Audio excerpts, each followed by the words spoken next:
तू मेहदी माऊद का फर्जंद गरामी, तू शौकत इस्लाम का सरमस्त पयामी, तू शौकत इस्लाम का सरमस्त पयामी। इस्लाम की दुनिया में इशाअत तेरा मकसूद, ए मुस्लिह माऊद, ए मुस्लिह माऊद, ए मुस्लिह माऊद, ए मुस्लिह माऊद।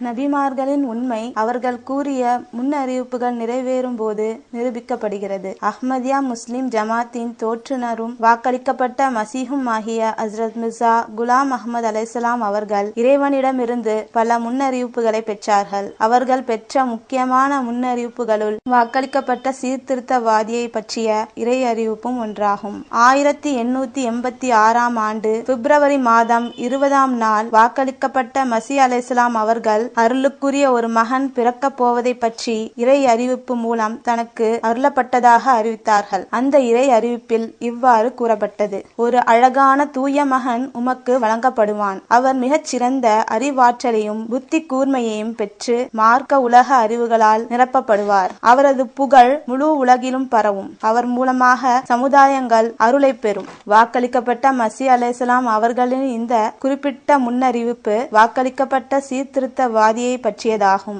இந்த முன்னறிவிப்பிற்கு ஏற்பவே வாக்களிக்கப்பட்ட மசீஹ் அலைஹிஸ்ஸலாம் அவர்களுக்கு 1889ஆம் ஆண்டு ஜனவரி 12ஆம் தேதி இந்தியாவில் உள்ள காதியானில் அருளுக்குரிய மகன் பிறந்தார். ஹஸ்ரத் மிர்சா பஷீருதீன் மஹ்மூத் அஹ்மத் ரலியல்லாஹு அன்ஹு அவர்கள் பின்னர் 2வது கலிஃபத்துல் மசீஹ் ஆக பொறுப்பேற்றார்கள். அவர்களின் வாழ்க்கை அசாதாரணமான சாதனைகளால் நிரம்பி காணப்பட்டது. அவர்கள் மிகச்சிறந்த எழுத்தாளர், அறிஞர், தலைவர். இளம் வயதிலேயே ஹஸ்ரத் மிர்சா பஷீருதீன் மஹ்மூத் அஹ்மத் அவர்கள் திருக்குரானை படிப்பதிலும் ஹஸ்ரத் நபிகள் நாயகம் ஸல்லல்லாஹு அலைஹி வஸல்லம் அவர்களின் ஹதீசுகளை படிப்பதிலும் ஆர்வம் காட்டினார்கள். அவர்கள் முதலாவது கலிஃபத்துல் மசீஹ் ஹஸ்ரத் ஹக்கீம் நூருதீன் ரலியல்லாஹு அன்ஹு அவர்களிடம் மார்க்க கல்வி பயின்றார்கள். ஹஸ்ரத் மிர்சா பஷீருதீன் அவர்கள் இளம் வயதிலேயே ஜமாத்திற்கு தொண்டு செய்ய ஆரம்பித்து விட்டார்கள். தமது 17ஆம் வயதில் தஹ்ஷீதுல் அதான் என்ற பத்திரிகை வெளியிடுவதற்காக கமிட்டி ஒன்றை அமைத்தார்கள்.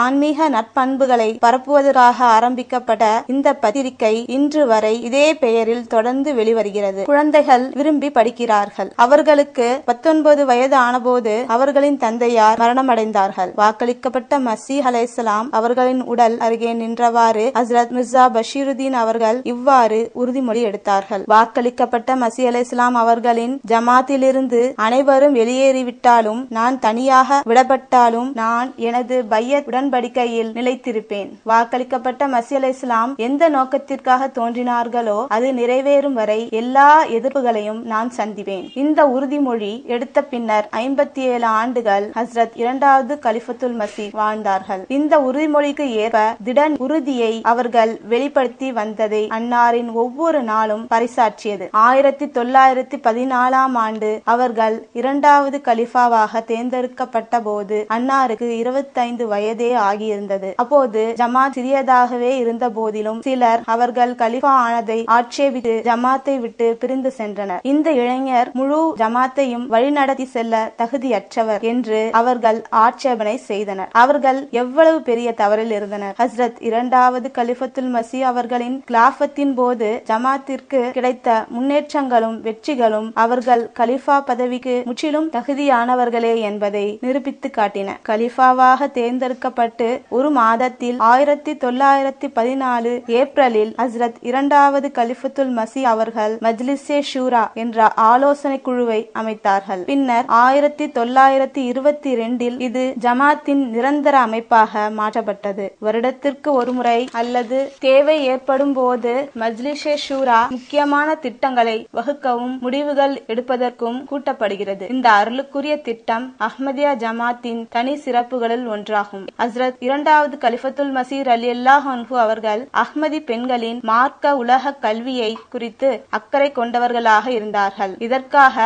லஜ்னா இமாவுல்லா என்ற மகளிர் அணியை 1922 ஆண்டு அமைத்தார்கள். இந்த கிளை அமைப்பிற்காக அல் மிஸ்பாஹ் என்ற பத்திரிகை 1926 ஆண்டு ஆரம்பிக்கப்பட்டது. சிறுமிகளின் கல்வி மேம்பாட்டிற்காக நுஸ்ரத் கேர்ள்ஸ் ஹைஸ்கூல் 1928 ஆண்டு நிறுவப்பட்டது. 1951 ஆண்டு பாகிஸ்தானில் உள்ள ரப்வாவில் ஜாமியா நுஸ்ரத் என்ற பெண்களுக்கான கல்லூரி துவக்கப்பட்டது. அஹ்மதி பெண்களுக்கு இந்த கல்வி நிறுவனங்கள் மூலம் மார்க்க கல்வியும் உலக கல்வியும் கிடைக்கிறது. 1938 ஆண்டு 15 முதல் 40 வயது வரையிலான இளைஞர்களுக்காக மஜ்லிஸ் குத்தாமுல் அஹ்மதியா என்ற கிளை அமைப்பு நிறுவப்பட்டது. 15 வயதிற்கு கீழ் உள்ள சிறுவர்களுக்காக அத்ஃபாலுல் அஹ்மதியா என்ற கிளை அமைப்பும் நிறுவப்பட்டது. 1940 ஆண்டு 40 வயதிற்கு மேற்பட்ட அஹ்மதி ஆண்களுக்கு மஜ்லிஸ் அன்சாருல்லா என்ற கிளை அமைப்பு துவங்கப்பட்டது. இந்த கிளை அமைப்புகள் அவை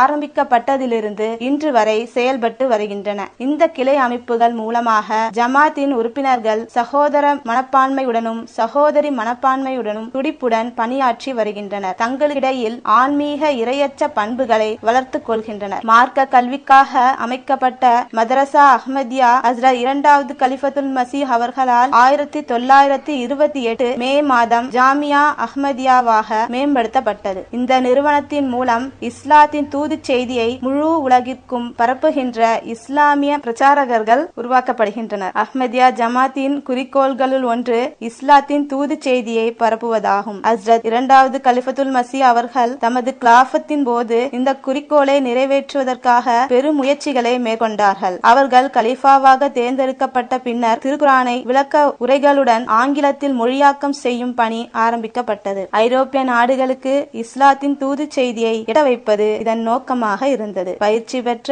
முபலிக்குகள் பல்வேறு நாடுகளில் பணியமர்த்தப்பட்டார்கள். பின்னர் அஞ்சுமன் தஹ்ரீகே ஜதீத் என்ற அயல் நாட்டு விவகாரங்களை கவனிக்கும் துறையிடம் ஒப்படைக்கப்பட்டது. ஹஸ்ரத் இரண்டாவது கலிஃபத்துல் மசீஹ் அவர்களின் காலத்தில்தான் மொரீஷியஸில் முதல் வெளிநாட்டு மிஷன் நிறுவப்பட்டது. சூஃபி குலாம் முகமது அவர்கள் 1915 ஆண்டு ஜூன் 15 நாள் முபலிக் பணி செய்வதற்காக மொரீஷியஸ் வந்தடைந்தார்கள். வாக்களிக்கப்பட்ட மசீஹின் ஒரு சஹாபியான ஹஸ்ரத் முப்தி முகமது சாஹித் அவர்கள் அமெரிக்காவில் இஸ்லாத்தை பரப்பச் செய்வதற்காக 1920 ஆண்டு பிப்ரவரி 15 நாள் அமெரிக்காவில் உள்ள பிலடெல்பியா வந்தடைந்தார்கள். தஹ்ரீகே ஜதீத் திட்டம் இன்றும் செயல்பட்டு கொண்டிருக்கிறது. பள்ளிவாசல்கள், பிரச்சார நிலையங்கள், கிளினிக்குகள், மருத்துவமனைகள், பள்ளிக்கூடங்கள், கல்லூரிகள் மற்றும் அச்சகங்கள் ஆகியவை சுமார் 176 நாடுகளில் நிறுவப்பட்டுள்ளன. 1958 ஆண்டு இந்தியா பாகிஸ்தான் துணை கண்டத்தில் வாழ்பவர்களின் மார்க்க தேவைகளை நிறைவேற்றுவதற்காக வக்ஃபே ஜதீத் என்னும் திட்டத்தை ஹஸ்ரத் இரண்டாவது கலிஃபத்துல் மசீஹ் ஆரம்பித்தார்கள். ஹஸ்ரத் மிர்சா பஷீருதீன் அவர்கள் ஜமாத்தின் உறுப்பினர்களிடம் தியாக உணர்வை வளரச் செய்தார்கள். வேலையில்லாதவர்கள் சிறிய கூலிக்காவது வேலை செய்ய வேண்டும் என அறிவுறுத்தினார்கள். உணவு, உடை மற்றும் உறைவிடம் ஆகிய விஷயங்களில் எளிமையை கைக்கொள்ளுமாறு கூறினார்கள். இதற்காக உணவிற்கு ஒரே ஒரு துணைக்கறி போன்ற வழிகாட்டுதல்களை வழங்கினார்கள். சாதாரண விஷயங்களாக இவை இருப்பினும் இவற்றின் காரணமாக ஒட்டுமொத்த ஜமாத்தின் தியாக உணர்வு வேறெந்த அமைப்பிலும் காண முடியாத அளவுக்கு வளர்ந்தது. 1924 ஆண்டு அவர்கள் விம்ப்ளி கான்ஃபரன்ஸ் ஆஃப் ரிலீஜியஸ் என்ற மாநாட்டிற்கு இஸ்லாத்தின் பிரதிநிதியாக அழைக்கப்பட்டார்கள். அவர்களின் லண்டன் வருகை பத்திரிகைகளில் பெரிதும் பேசப்பட்டது. அவர்களது உரையின் ஆங்கில மொழியாக்கத்தை சௌத்ரி ஜஃபருல்லா கான் சாஹிப் அவர்கள் வாசித்தார்கள். மாநாட்டில் கலந்து கொண்டவர்கள் இந்த உரையை கவனத்துடன் கேட்டனர். நல்ல தாக்கத்திற்கு உள்ளாயினர். லண்டனில் இருந்தபோது ஹஸ்ரத் மிர்சா பஷீருதீன் அவர்கள் ஃபஸ்ல் பள்ளிவாசலுக்கான அடிக்கல் நாட்டினார்கள். ஹஸ்ரத் மிர்சா பஷீருதீன் ரலியல்லாஹு அன்ஹு அவர்கள் மிகச்சிறந்த அறிஞர் ஆவார்கள். எந்த ஒரு கருத்தை பற்றி விளக்கவும் அவர்களுக்கு கஷ்டமாக இருந்ததில்லை. இறை இருப்பு, பிரார்த்தனை, தொழுகை, இறை இறை நியதி, இறை சட்டங்களின் பயன்கள், மறுமை வாழ்வு, ஸ்வர்க்கம், நரகம் ஆகியவற்றின் உண்மை நிலை ஆகிய இந்த எல்லா தலைப்புகளையும் எளிமையாகவும் விளக்கமாகவும் புரியும் வகையிலும் எடுத்துரைக்கும் ஆற்றல் அவர்களுக்கு இருந்தது. எழுத்துக்களில் அவர்களின் பங்கு மகத்தானது. அவர்கள் 200க்கும் அதிகமான நூல்களையும் பிரசுரங்களையும் எழுதியுள்ளார்கள். உலக கல்வி பெறாமல் இருந்தும் கூட முன்னறிவிப்பில் கூறப்பட்டபடியே மார்க்க அறிவும் உலக அறிவும் அன்னாரிடம் மிகுந்து காணப்பட்டது. 1913ஆம் ஆண்டிலேயே ஹஸ்ரத் மிர்சா பஷீருதீன் ரலியல்லாஹு அன்ஹு அவர்கள் அல் ஃபஸ்ல் என்ற ஜமாத்தின் வார பத்திரிகையை தொடங்கினார்கள். இது இன்று வரை வெளிவந்து கொண்டிருக்கிறது. ஹஸ்ரத் மிர்சா பஷீருதீன் அவர்கள் தப்சீரே சஹீர் என்ற திருக்குரானின் சுருக்கமான விளக்க உரையும் தப்சீரே கபீர் என்ற மிக விரிவான விளக்க உரையும் எழுதினார்கள். இவை ஆழமான அறிவு கடலாக திகழ்கின்றன. 10,000 பக்கங்களை கொண்ட இந்த விரிவுரையில் இதற்கு முன்னர் கூறப்படாத திருக்குரானின் ஆயிரக்கணக்கான ஆன்மீக உண்மைகளும் நுட்பமான ஞானங்களும் இடம்பெற்றுள்ளன.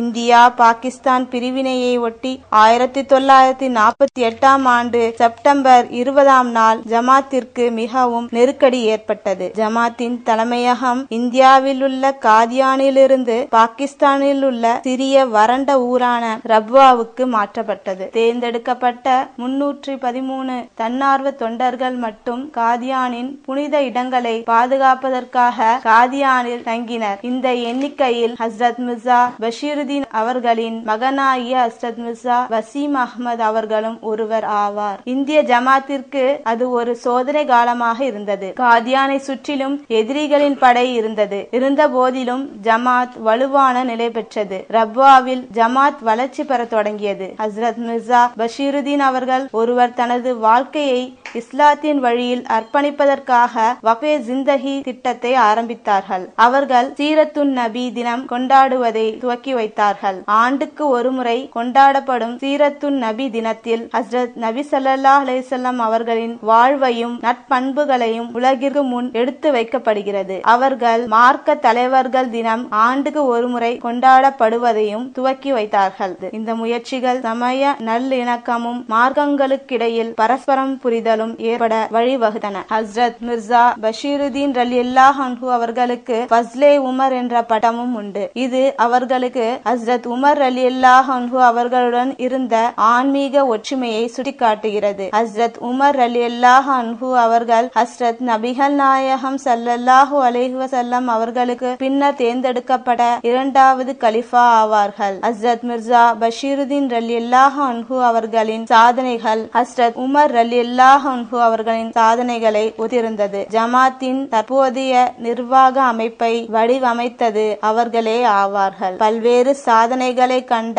அன்னாரின் 52 வருடகால கிலாஃபத் இஸ்லாம் அஹ்மதியத்தின் வரலாற்றில் உண்மையிலேயே ஒரு பொற்காலமாகும். பல்வேறு சோதனையான காலகட்டங்களின் போது அவர்கள் ஜமாத்தை வழி நடத்தி சென்றார்கள். அந்த எதிர்ப்புகளுக்கு மத்தியில் தப்பி பிழைப்பதே பெரிய விஷயம். ஆனால் வாக்களிக்கப்பட்ட சீர்திருத்தவாதி அவற்றையெல்லாம் எதிர்கொண்டதுடன் முன்னறிவிப்பு சொல்லுக்கு சொல் நிறைவேறும் விதத்தில் பல சாதனைகள் புரிந்தார்கள். ஜமாத்தின் உறுப்பினர்களுக்கு அவர்கள் ஒரு அன்புமிக்க தந்தையை போன்று அறிவுரை கூறி ஊக்கப்படுத்தி வந்தார்கள். ஜமாத்தின் மீது நல்லெண்ணம் கொண்ட அறிவார்ந்தவர்களுக்கு அவர்கள் சிறந்த ஆலோசகராக திகழ்ந்தார்கள். பகைமை கொண்ட எதிரிகளுக்கு அவர்கள் சகிப்புத்தன்மை மிக்கவராகவும் அவர்களின் அறியாமையின் மீது அனுதாபம் கொண்டவராகவும் விளங்கினார்கள். துன்பத்திற்கு ஆளானவர்களிடம் அவர்கள் பாரபட்சமின்றி ஆறுதல் வழங்கினார்கள். 1965ஆம் ஆண்டு நவம்பர் 9ஆம் தேதி அவர்களின் வஃபாத் நிகழ்ந்தது. ஜமாத் சகோதரர்களை அது பெரும் துயரில் ஆழ்த்திவிட்டது. லாகூர் ஜமாத்தினரால் வெளியிடப்பட்ட